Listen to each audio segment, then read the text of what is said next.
Samadhi est un ancien mot sanskrit pour lequel il n'y a pas d'équivalent moderne. Réaliser un film sur Samadhi est un défi fondamental. Samadhi révèle quelque chose qui ne peut être retranscrit au niveau du mental.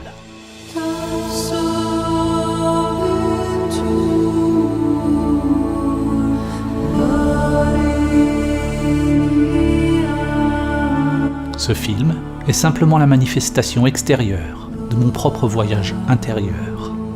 L'intention n'est pas de vous apprendre ce qu'est Samadhi ou de transmettre des informations à votre intellect, mais de vous inspirer à découvrir directement votre vraie nature.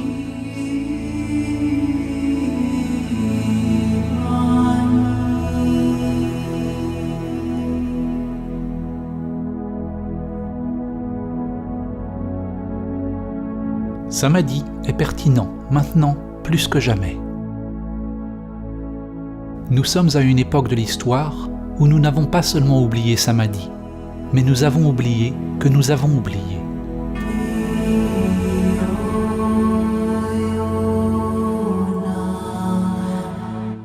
Cet oubli est Maya, l'illusion du soi.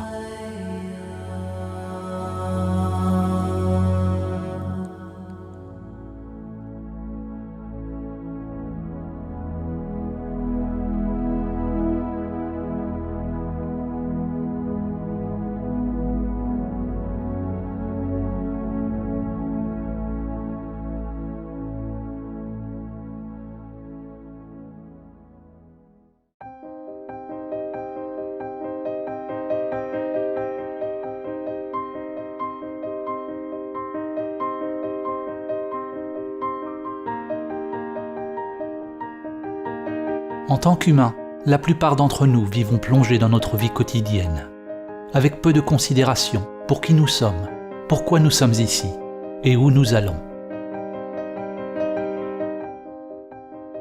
La plupart d'entre nous n'avons jamais réalisé le vrai soi, l'âme, ou ce que Bouddha a appelé anatta, ce qui est au-delà du nom et de la forme, au-delà de la pensée.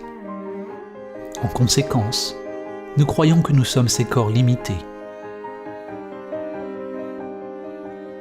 Nous vivons dans la peur, consciente ou inconsciente, que cette structure personnelle limitée à laquelle nous nous sommes identifiés mourra.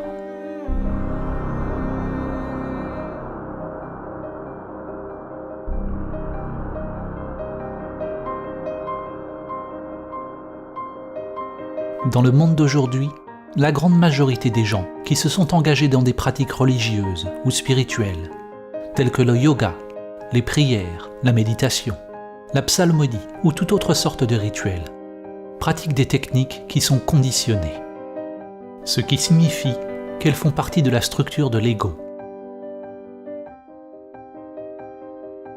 La recherche et l'activité ne sont pas le problème. Penser que vous avez trouvé la réponse dans certaines formes extérieures est le problème. La spiritualité, dans sa forme la plus commune, n'est nullement différente de la pensée pathologique que l'on voit partout. Il ne s'agit de rien d'autre que d'agitation de l'intellect, plus de faire humain que d'être humain. L'ego veut plus d'argent, plus de puissance, plus d'amour, plus de tout. Ceux qui sont sur le soi-disant chemin spirituel désirent être plus spirituels, plus éveillés, plus sereins, plus en paix, plus éclairés. Le danger pour vous en regardant ce film est que votre intellect va vouloir acquérir Samadhi. Encore plus dangereux est que votre intellect pourrait penser qu'il a acquis Samadhi. Chaque fois qu'il y a un désir d'atteindre quelque chose, vous pouvez être sûr que c'est l'ego à l'ouvrage. Samadhi n'est pas atteindre ou ajouter quelque chose de plus à vous-même.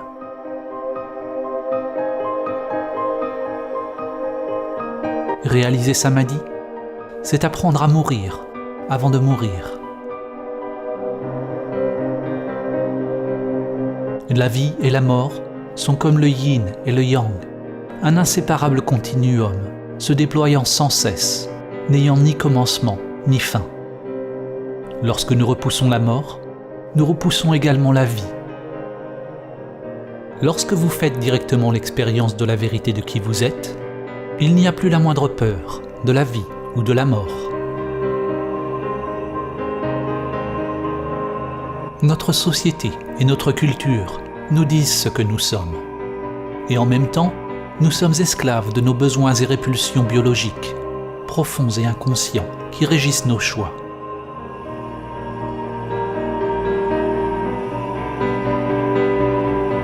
La structure de l'ego n'est rien de plus qu'une pulsion de répétition. C'est tout simplement le chemin que l'énergie a pris auparavant, et la tendance de l'énergie à reprendre ce chemin à nouveau, qu'il soit positif ou négatif pour l'organisme.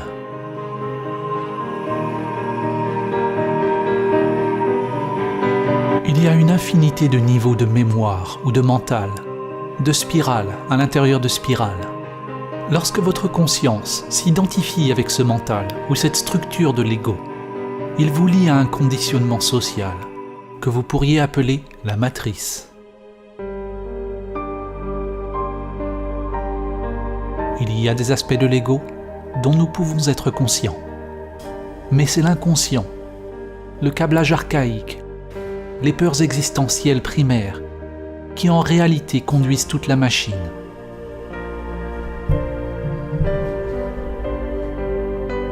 D'incessants motifs en quête de plaisir et en fuite de la douleur sont sublimés dans des comportements pathologiques.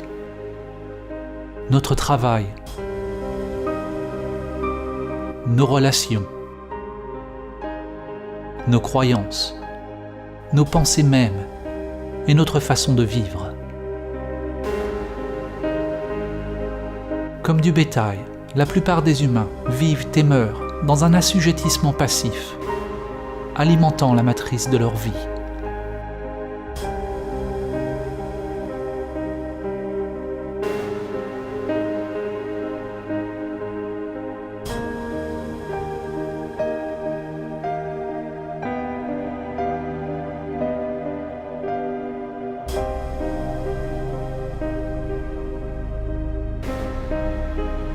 Nous vivons des vies enfermées dans d'étroits motifs, des vies souvent remplies de grandes souffrances, et il ne nous apparaît jamais que nous pouvons véritablement devenir libres.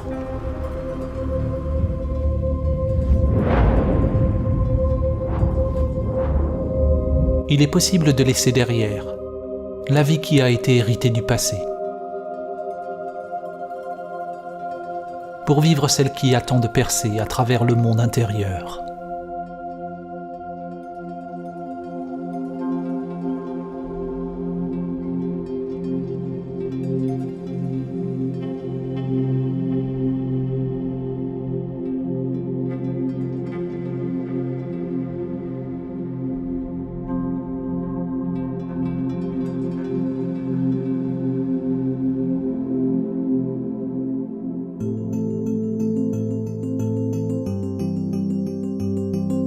Nous sommes tous venus en ce monde avec des structures biologiques conditionnées, mais sans conscience de soi.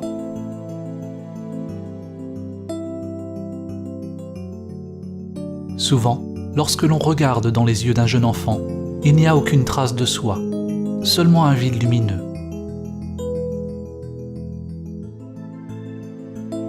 La personne que l'on devient est un masque que la conscience porte. Shakespeare a dit « Le monde entier est une scène. Hommes et femmes, tous n'y sont que des acteurs. »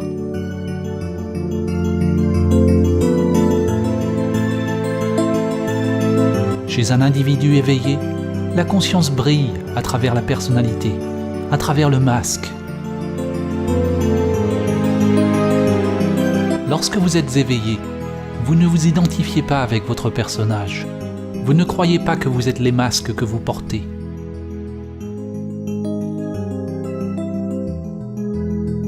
Mais vous ne cessez pas non plus de jouer un rôle.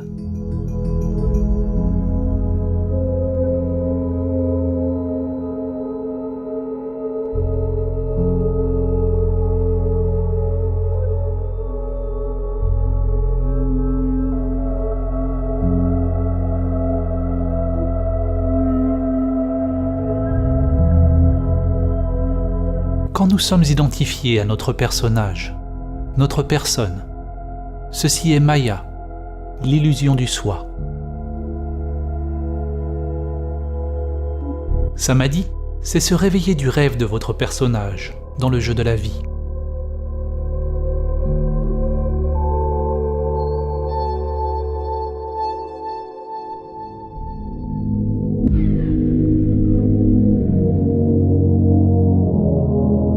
« 2400 ans après que Platon eut écrit La République, l'humanité continue toujours à chercher la sortie de la caverne.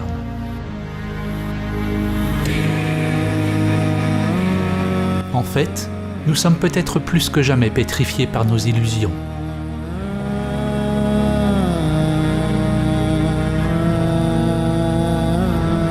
Platon fait décrire par Socrate un groupe de personnes qui vivaient enchaînées dans une caverne toute leur vie, face à un mur blanc. Tout ce qu'ils pouvaient voir étaient des ombres projetées sur le mur par les choses qui passaient devant un feu qui se trouvait derrière eux. Ce spectacle de marionnettes devint leur monde. Selon Socrate, les ombres étaient le plus proche de la réalité que les prisonniers pourraient jamais espérer voir. Même après avoir été informés sur le monde extérieur, ils continuèrent de croire que les ombres étaient tout ce qui existait. Même s'ils soupçonnaient qu'il y avait quelque chose de plus, ils ne voulaient pas lâcher ce qui leur était familier.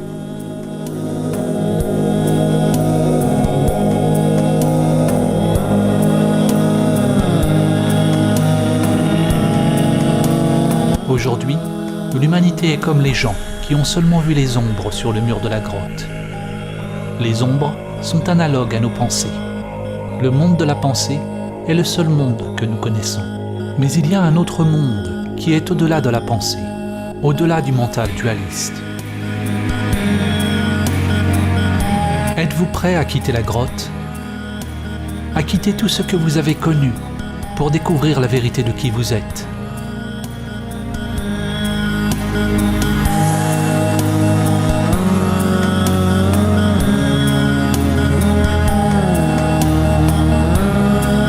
Pour faire l'expérience de Samadhi, il est nécessaire de détourner l'attention de l'ombre, loin de la pensée, vers la lumière. Lorsqu'une personne est seulement habituée à l'obscurité, elle doit progressivement s'acclimater à la lumière.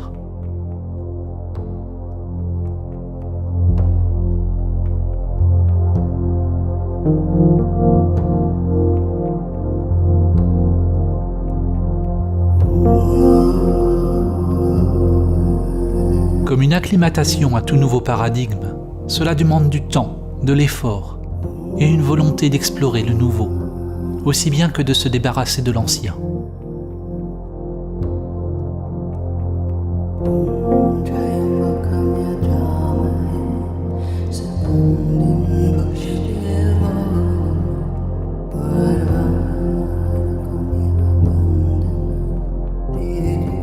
Le mental peut être comparé à un piège pour la conscience, un labyrinthe ou une prison.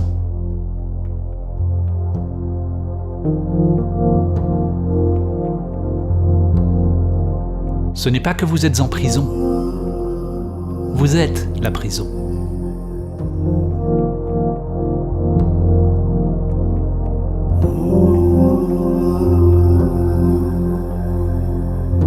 La prison est une illusion. Si vous vous êtes identifié avec un soi illusoire, alors vous êtes endormi. Une fois que vous êtes conscient de la prison, si vous luttez pour sortir de l'illusion, alors vous traitez l'illusion comme si elle était réelle, et vous restez encore endormi. Et le rêve devient alors un cauchemar. Vous chasserez et fuirez les ombres pour toujours.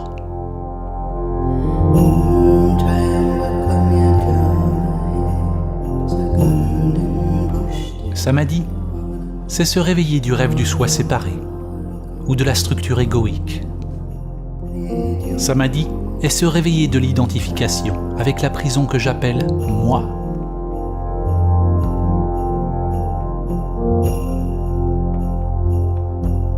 Vous ne pouvez jamais être réellement libre parce que partout où vous allez, votre prison est là. S'éveiller n'est pas se débarrasser du mental ou de la matrice. Au contraire, lorsque vous n'êtes pas identifié avec elle, alors vous pouvez vivre le jeu de la vie plus pleinement, en appréciant le spectacle tel qu'il est, sans désir, sans peur. Dans les anciens enseignements, on appelait cela le jeu divin de Leila, le jeu de la dualité.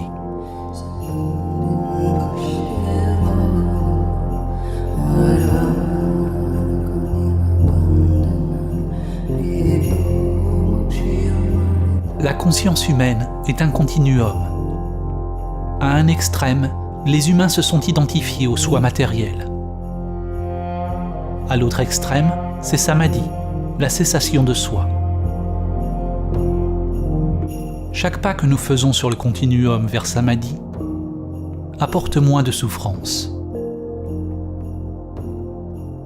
Moins de souffrance ne signifie pas que la vie devient dénuée de douleur. Samadhi est au-delà de la dualité de la douleur et du plaisir.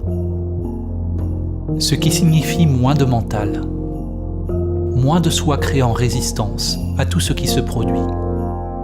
Car cette résistance est ce qui crée la souffrance.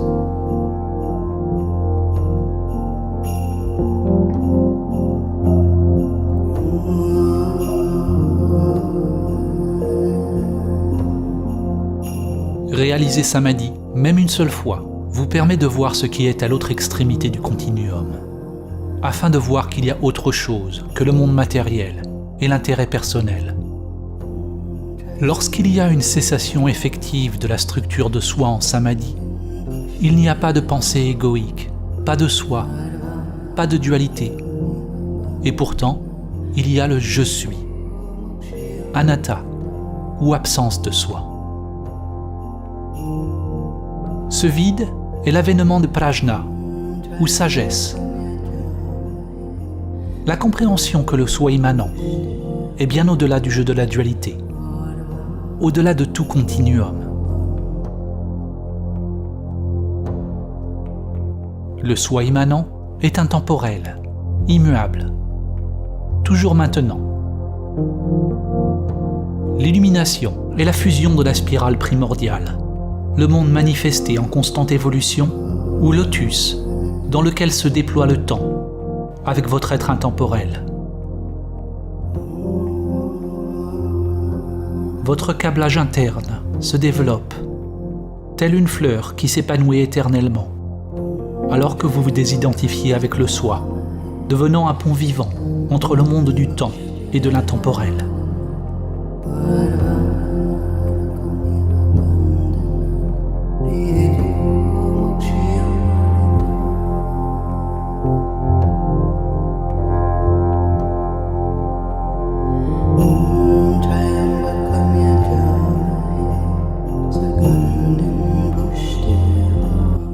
La simple réalisation du soi immanent n'est que le début du chemin. La plupart des gens auront à vivre et à perdre Samadhi d'innombrables fois durant la méditation, avant qu'ils ne soient capables de l'intégrer dans d'autres facettes de la vie. Il n'est pas rare d'avoir un aperçu profond de la nature de votre être pendant les méditations ou la quête de soi, seulement pour retomber une fois de plus dans les vieilles habitudes, oubliant la vérité de qui vous êtes.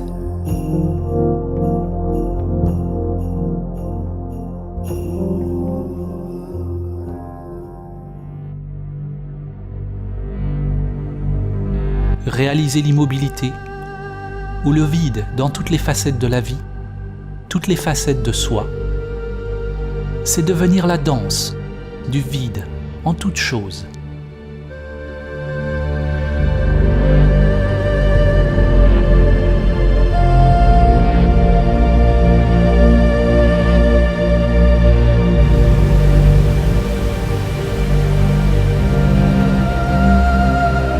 Le calme n'est pas séparé du mouvement. Il n'est pas l'opposé du mouvement. En Samadhi, l'immobile est reconnu comme étant identique au mouvement. La forme est identique au vide. Cela est absurde pour l'intellect, car c'est de l'intellect même que naît la dualité.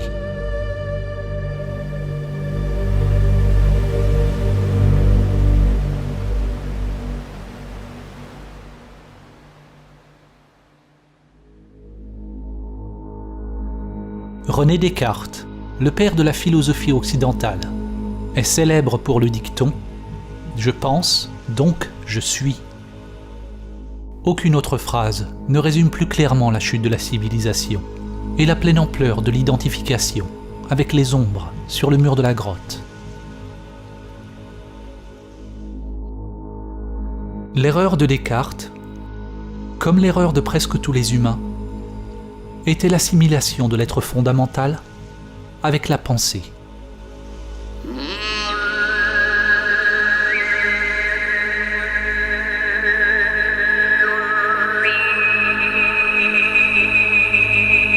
Au début de son plus célèbre traité, Descartes a écrit que presque tout peut être mis en doute. Il peut douter de ses sens et même de ses pensées.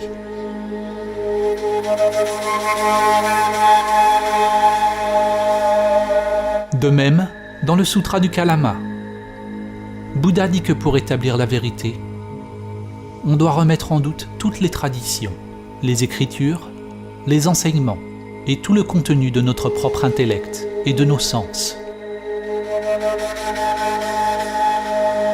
Ces deux hommes ont commencé avec beaucoup de scepticisme, mais la différence est que Descartes a arrêté de chercher au niveau de la pensée, alors que Bouddha est allé plus en profondeur. Il a pénétré au-delà des niveaux les plus profonds de l'intellect. Peut-être que si Descartes était allé au-delà de sa pensée intellectuelle, il aurait réalisé sa vraie nature, et la conscience occidentale serait aujourd'hui très différente.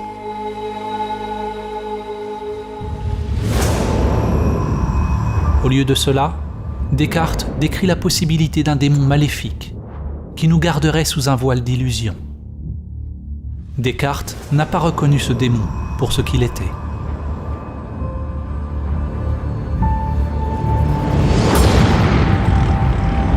Comme dans le film Matrix, nous pourrions tous être reliés avec un programme élaboré qui nous nourrit d'un monde de rêves illusoires. Dans le film, les humains ont vécu leur vie dans la matrice, alors que sur un autre niveau, ils étaient simplement des batteries, alimentant de leur force vitale les machines qui utilisaient leur énergie pour leur propre agenda.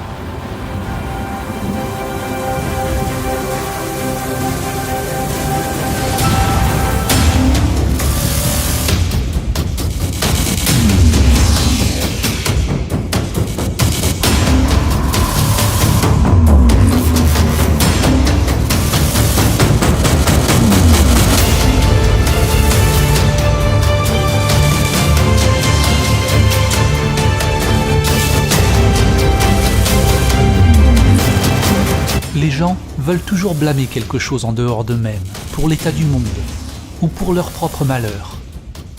Que ce soit une personne, un groupe ou un pays particulier, une religion, ou une sorte de grand Illuminati, comme le démon de Descartes, ou les machines conscientes de Matrix. Ironiquement, le démon dont Descartes envisageait l'existence était la chose même par laquelle il se définissait lui-même. Lorsque vous réalisez sa magie, il devient clair qu'il y a quelqu'un qui commande, qu'il y a une machine, un démon qui vampirise votre vie, jour après jour. La machine, c'est vous.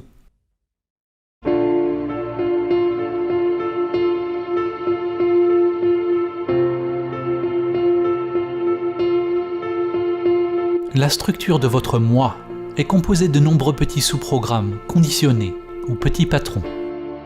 Un petit patron qui se gouffre de nourriture, un autre désire l'argent, un autre le statut, la position, la puissance, le sexe, l'intimité. Un autre veut la conscience ou l'attention des autres. Les désirs sont littéralement sans fin et ne peuvent jamais être satisfaits. Nous dépensons beaucoup de notre temps et de notre énergie pour décorer nos prisons, à subir des pressions pour améliorer nos masques et nourrir nos petits patrons, les rendant encore plus puissants. Comme les toxicomanes, plus nous essayons de satisfaire ces petits patrons, plus nos désirs grandissent.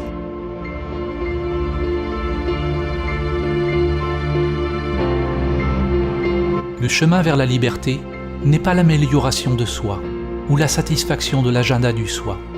Il s'agit d'un abandon total de cet agenda.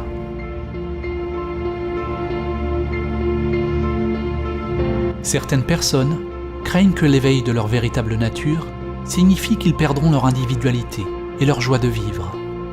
En fait, le contraire est vrai.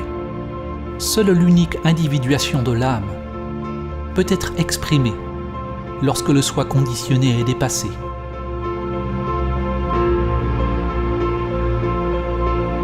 Parce que nous demeurons endormis dans la matrice, la plupart d'entre nous ne trouveront jamais ce que l'âme veut exprimer.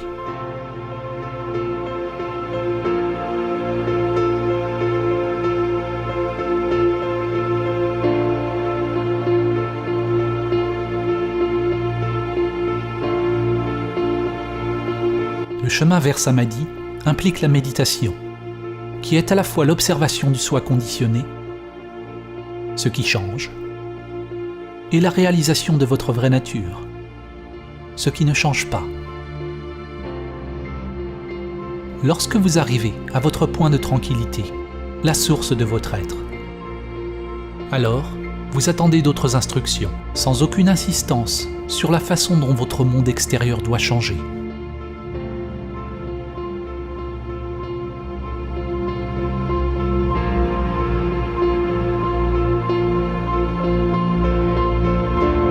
Si l'intellect essaye de changer le monde extérieur, pour le conformer aux idées de ce que vous pensez que le chemin doit être, c'est comme essayer de modifier l'image dans un miroir en manipulant la réflexion. Pour faire sourire l'image dans un miroir, vous ne pouvez évidemment pas manipuler la réflexion. Vous devez réaliser le vous, qui est la source authentique de la réflexion. Une fois que vous réalisez le soi authentique, vous comprenez que rien d'extérieur n'a besoin de changer. Ce qui change, c'est l'énergie intérieure consciente, intelligente ou prana, qui est libérée des modèles conditionnés et devient disponible pour être dirigée par l'âme. Vous ne pouvez que prendre conscience de l'intention de l'âme lorsque vous êtes en mesure de regarder le soi conditionné et ses activités sans fin, et les laisser partir.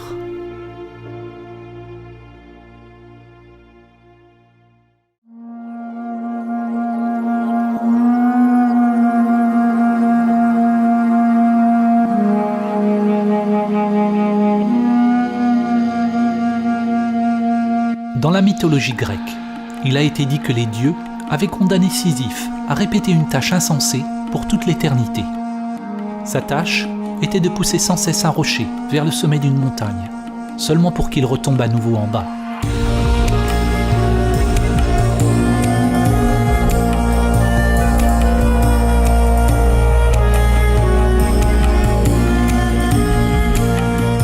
L'auteur existentialiste français et prix Nobel Albert Camus a compris la situation de Sisyphe comme une métaphore de l'humanité.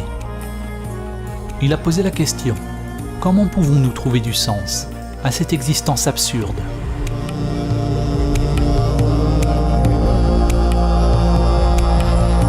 En tant qu'être humain, nous peinons continuellement pour construire un avenir qui n'arrive jamais. Et puis nous mourrons.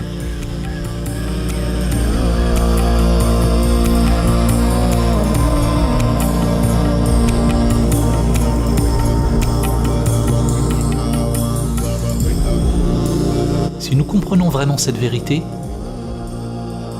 alors nous deviendrons fous si nous nous sommes identifiés à notre ego.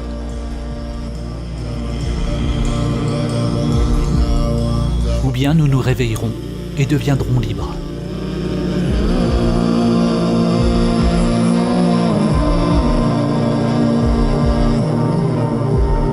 Nous ne pouvons jamais gagner la lutte extérieure, parce qu'elle est seulement un reflet de notre monde intérieur. La blague cosmique l'absurdité de la situation devient évidente lorsque l'ego échoue complètement à travers ses poursuites futiles.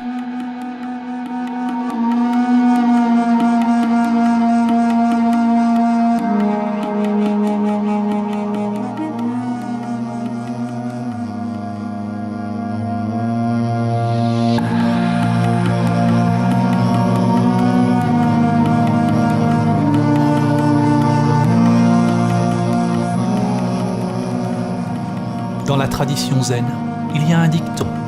Avant l'illumination, coupe du bois, transporte de l'eau.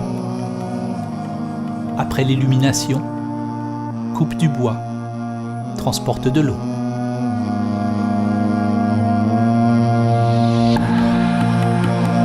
Avant l'illumination, il faut pousser le rocher en haut de la colline. Après l'illumination, il faut aussi pousser le rocher au sommet de la colline. Qu'est-ce qui a changé ? La résistance intérieure à ce qui est.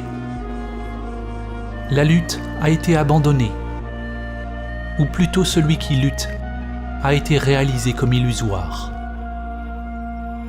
La volonté individuelle, ou le mental individuel, et la volonté divine, ou esprit supérieur, sont alignés.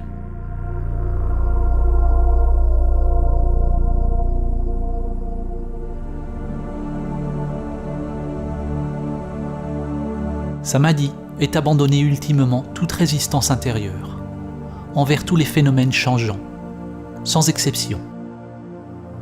Celui qui est capable de réaliser la paix intérieure, quelles que soient les circonstances, a atteint le véritable Samadhi. Vous lâchez la résistance, non pas parce que vous approuvez une chose ou une autre, mais pour que votre liberté intérieure ne dépende pas du contingent de l'extérieur. Il est important de noter que lorsque nous acceptons la réalité telle qu'elle est, cela ne signifie pas nécessairement que nous cessons toute action dans le monde, ou que nous devenons des méditateurs pacifistes. En fait, le contraire peut être vrai. Lorsque nous sommes libres d'agir, sans être entraînés par des motifs inconscients, il est alors possible d'agir en alignement avec le Tao, avec toute la force de notre énergie intérieure.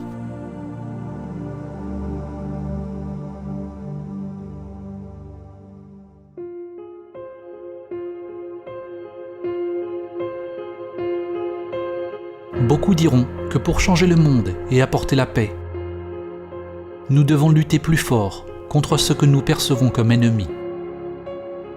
Lutter pour trouver la paix est comme crier pour avoir le silence. Cela ne fait que créer plus de ce que vous ne voulez pas. De nos jours, il y a une guerre contre tout.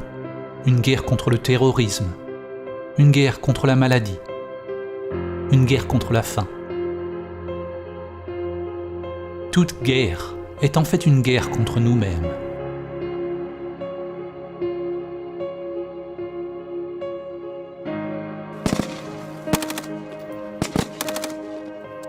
Le combat fait partie d'une illusion collective. Nous disons que nous voulons la paix, mais nous continuons d'élire des dirigeants qui se livrent à la guerre. Nous nous mentons à nous-mêmes en disant que nous sommes pour les droits de l'homme, mais continuons d'acheter des produits manufacturés dans des ateliers de misère. Nous disons que nous voulons de l'air pur, mais nous continuons de polluer. Nous voulons que la science nous guérisse du cancer, mais nous ne changeons pas nos comportements autodestructeurs, qui nous rendent vraisemblablement malades. Nous nous berçons de l'illusion que nous promouvons une vie meilleure. Nous ne voulons pas voir nos parties cachées, qui tolèrent la souffrance et la mort. La conviction que nous pouvons gagner une guerre contre le cancer, la faim, la terreur ou tout ennemi qui a été créé par notre propre pensée et notre comportement, qui continue à nous leurrer, que nous n'avons pas à changer notre façon de vivre sur cette planète. Le monde intérieur est l'endroit où la révolution doit se produire en premier lieu. C'est lorsque nous pouvons sentir directement la spirale de la vie en nous-mêmes que le monde extérieur parvient à s'aligner avec le Tao. Sans quoi, tout ce que nous faisons ne fait qu'ajouter au chaos déjà créé par le mental. La guerre et la paix s'élèvent ensemble dans une danse sans fin. C'est un continuum. Une moitié ne peut pas exister sans l'autre. Tout comme la lumière ne peut exister sans l'obscurité, et le haut ne peut exister sans le bas. Le monde semble vouloir la lumière sans l'obscurité, la plénitude sans le vide, le bonheur sans la tristesse.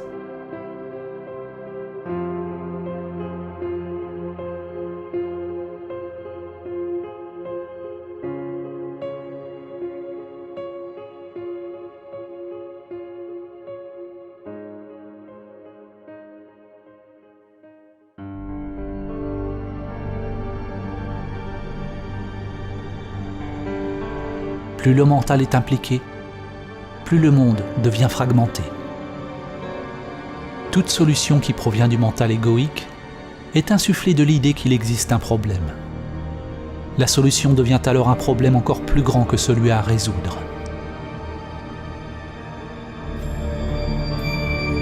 Ce à quoi vous résistez persiste.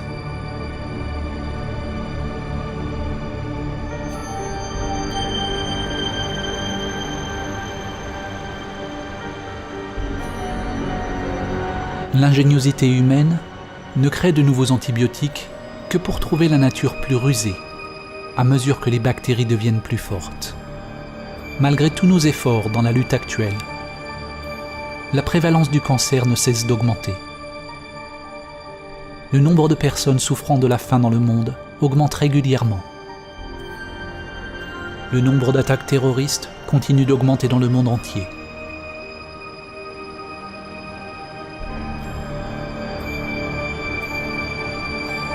Qu'est-ce qui ne va pas avec notre approche ? Comme l'apprenti sorcier dans le poème de Goethe, nous possédons une grande puissance, mais nous n'avons pas la sagesse pour l'utiliser.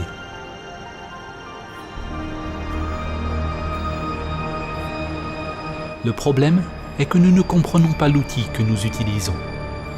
Nous ne comprenons pas l'intellect humain, son rôle ou son intention.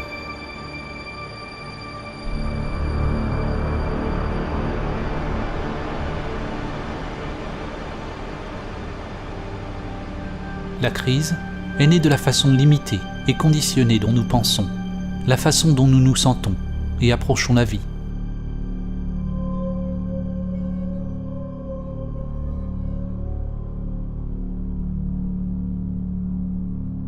Notre rationalisme nous a volé notre capacité de reconnaître et d'expérimenter la sagesse de nombreuses cultures anciennes.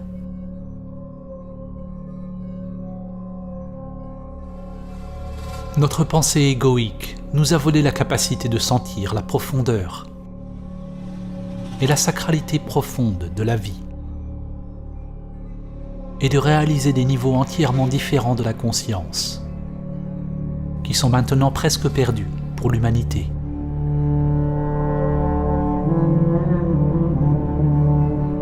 Dans l'ancienne tradition égyptienne, les néthers étaient des formes archétypales dont les caractéristiques pourraient être incarnées par ceux qui purifiaient leur corps physique et spirituel, de manière à abriter la conscience supérieure.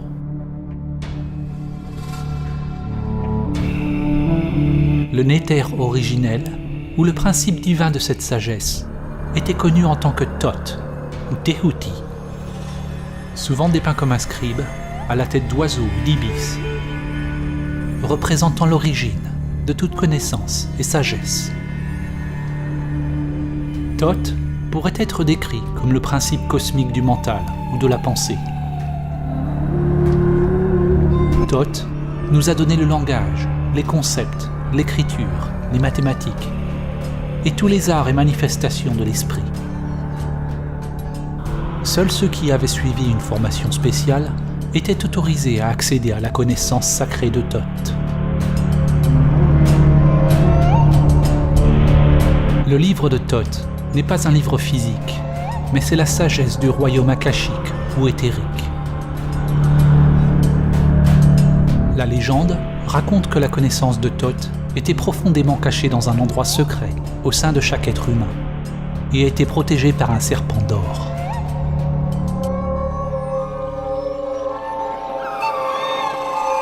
Le mythe archétypal du serpent ou du dragon gardant un trésor imprègne de nombreuses cultures et est appelé par des noms tels que Kundalini Shakti, Chi, Saint-Esprit ou énergie intérieure. Le serpent d'or est la structure égoïque qui est liée aux énergies intérieures. Et tant qu'il n'est pas maîtrisé et surmonté, l'âme ne sera jamais en mesure d'atteindre la vraie sagesse. Il a été dit que le livre de Thoth n'a rien apporté d'autre que de la souffrance à toute personne qui le lisait. Même s'ils y trouvaient les secrets des dieux mêmes et tout ce qui est caché au sein des étoiles. Ce qu'il faut comprendre, c'est que le livre a apporté la souffrance à toute personne qui l'a lu, à tout ego qui a essayé de le contrôler.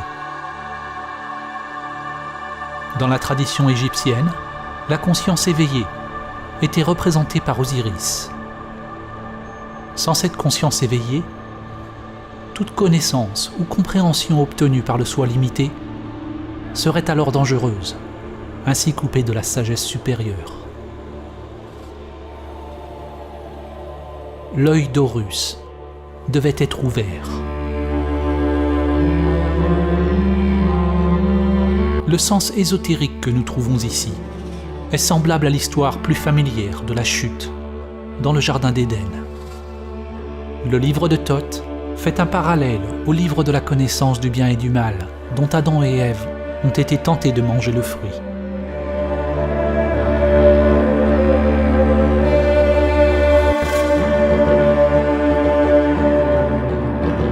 L'humanité a bien sûr déjà mangé le fruit interdit,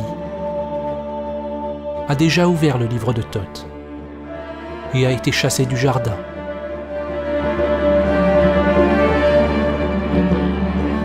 Le serpent est une métaphore de la spirale primordiale qui s'étend du microcosme au macrocosme. Aujourd'hui, le serpent vit en tant que vous. C'est l'esprit égoïque qui s'exprime en tant que monde manifesté. Nous n'avons jamais eu accès à tant de connaissances. Nous sommes allés en profondeur dans le monde matériel, même jusqu'à trouver la soi-disant particule de Dieu. Mais nous n'avons jamais été plus limités, plus ignorants de qui nous sommes, de comment vivre. Et nous ne comprenons pas le mécanisme par lequel nous créons la souffrance.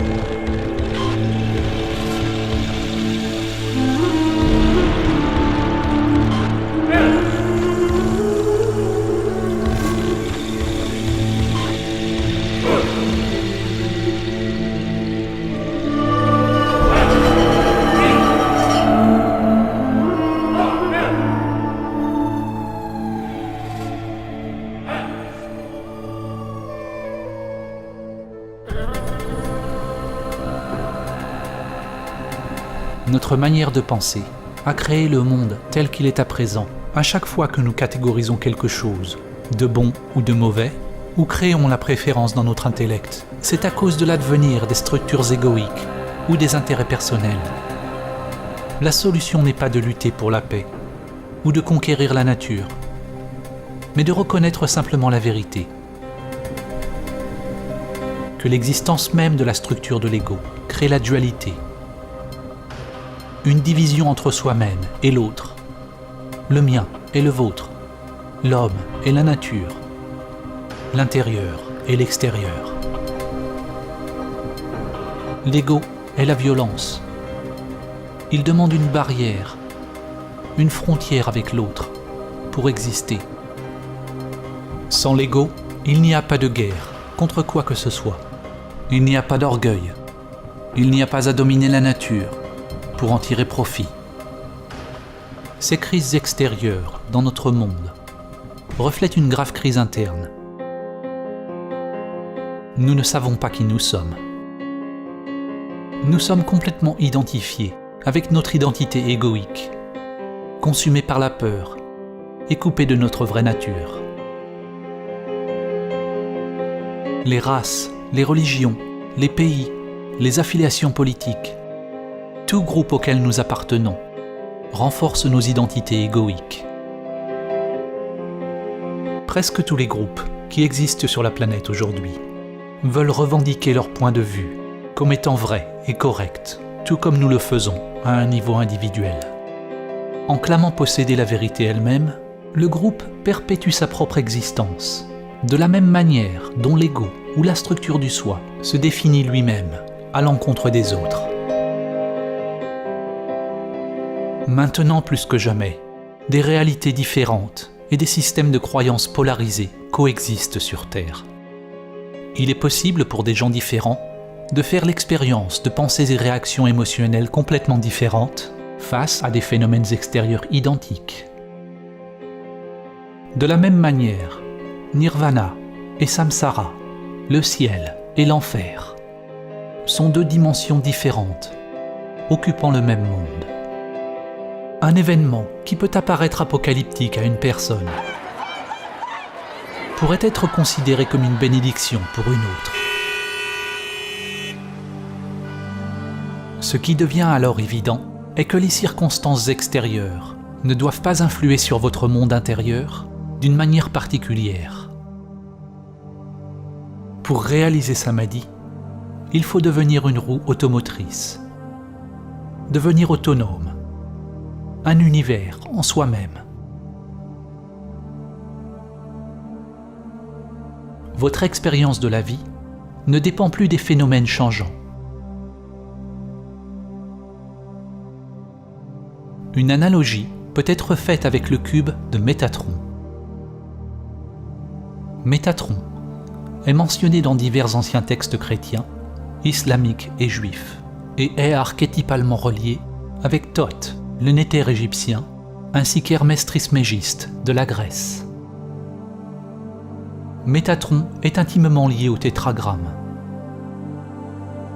Le tétragramme est un motif géométrique fondamental, le modèle ou l'émanation primordiale de la réalité physique, ce qui a été appelé la parole de Dieu ou Logos. Ici, nous voyons une représentation en 2 dimensions de la figure. Mais si vous regardez d'une certaine façon, vous voyez un cube en 3 dimensions. Lorsque vous voyez le cube, rien ne change dans la figure, mais votre mental a ajouté une nouvelle dimension à votre vision.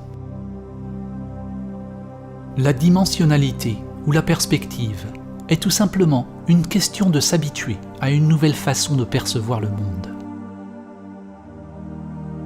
En réalisant Samadhi, nous devenons libres de perspective, ou libres de créer de nouvelles perspectives, car il n'y a pas de soi investi ou attaché à un point de vue particulier.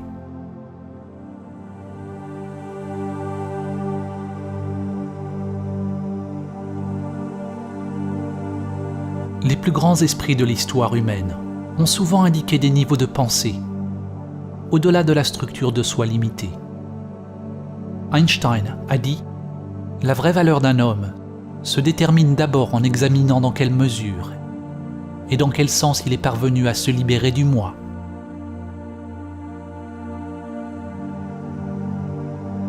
Ce n'est donc pas que la pensée et l'existence du soi sont mauvaises. La pensée est un outil merveilleux lorsque le mental est au service du cœur. Dans la tradition védantique, il est dit que l'esprit fait un bon serviteur, mais un mauvais maître.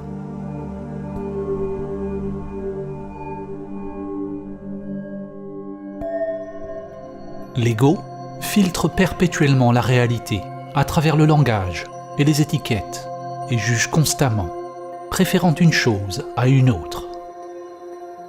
Quand le mental et les sens sont vos maîtres, ils vont créer des souffrances sans fin, une avidité et une aversion sans fin, nous enfermant dans la matrice de la pensée. Si vous voulez réaliser Samadhi, ne jugez pas vos pensées comme bonnes ou mauvaises, mais découvrez qui vous êtes, avant la pensée, avant les sens. Quand toutes les étiquettes sont supprimées, il est possible de voir les choses comme elles sont.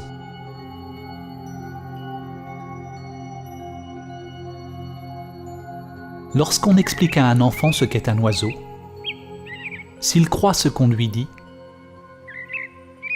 alors il ne verra plus jamais l'oiseau. Il ne verra que ses pensées.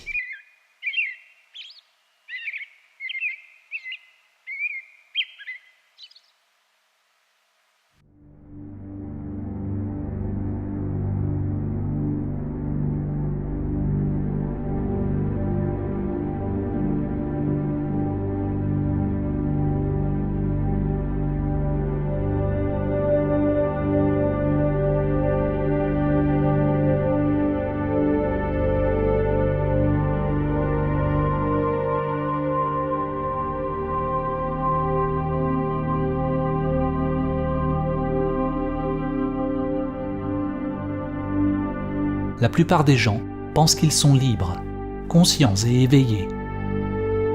Si vous croyez que vous êtes déjà éveillé, alors pourquoi voudriez-vous faire ce travail difficile pour atteindre ce que vous croyez déjà avoir? Avant qu'il ne soit possible de s'éveiller, il est nécessaire d'accepter que vous êtes endormi, vivant dans la matrice. Examinez votre vie honnêtement, sans vous mentir. Êtes-vous capable d'arrêter vos modes de vie robotiques et répétitifs si vous le voulez? Pouvez-vous arrêter de rechercher le plaisir et éviter la douleur? Êtes-vous accro à certains aliments, activités et passe-temps? Est-ce que vous jugez, blâmez, vous critiquez vous-même et les autres constamment? Est-ce que votre mental recherche sans cesse la stimulation? Ou êtes-vous complètement comblé, juste en restant en silence? Réagissez-vous à ce dont les gens pensent de vous? Est-ce que vous recherchez l'approbation, le renforcement positif? Sabotez-vous les situations dans votre vie de quelque manière? La plupart des gens vivent leur vie de la même manière aujourd'hui, comme ils la vivront demain, dans un an, et dans 10 ans à partir de maintenant. Lorsque vous commencez à observer votre nature robotique, vous devenez plus éveillé. Vous commencez à reconnaître la profondeur du problème. Vous êtes complètement et totalement endormi, perdu dans un rêve. Comme les habitants de la grotte de Platon, la plupart de ceux qui entendent cette vérité ne seront pas disposés ou capables de changer leur vie, car ils sont attachés à leur modèle familier. Nous faisons beaucoup d'efforts pour justifier nos habitudes, nous cacher la tête dans le sable, plutôt que de regarder la vérité en face. Nous voulons des sauveurs, mais nous ne sommes pas prêts à nous mettre nous-mêmes sur la croix. Qu'êtes-vous prêts à payer pour être libre? Sachez que si vous changez votre monde intérieur, vous devez être prêt à changer votre vie extérieure. Votre ancienne structure et votre ancienne identité doivent devenir le sol mort, d'où une nouvelle vie émerge.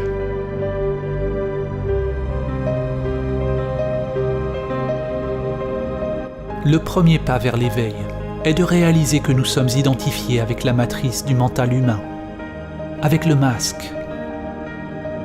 Quelque chose en nous doit entendre cette vérité et émerger de son sommeil. Il y a une partie de vous, quelque chose d'intemporel, qui a toujours connu la vérité.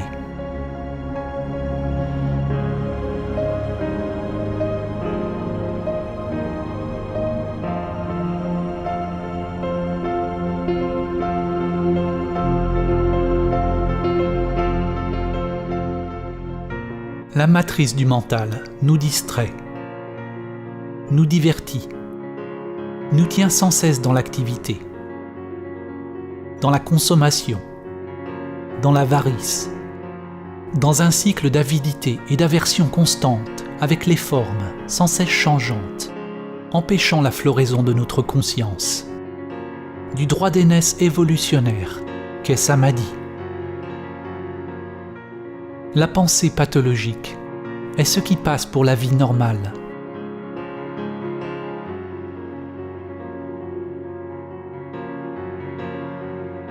Votre essence divine est devenue asservie, identifiée à la structure du soi limité. La grande sagesse, la vérité de qui vous êtes, est enterrée au plus profond de votre être.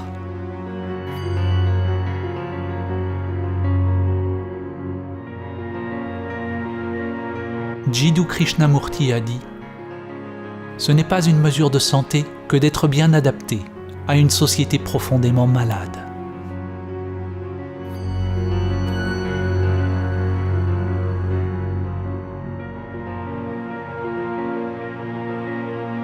L'identification avec le mental égoïque est la maladie. Et Samadhi est le remède.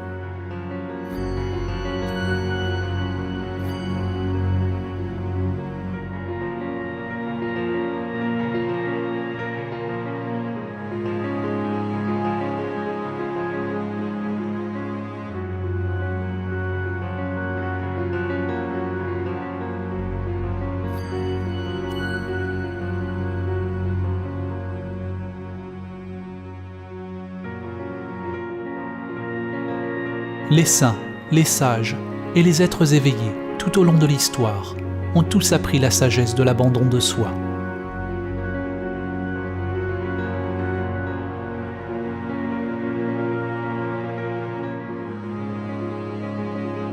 Comment est-il possible de réaliser le vrai soi ?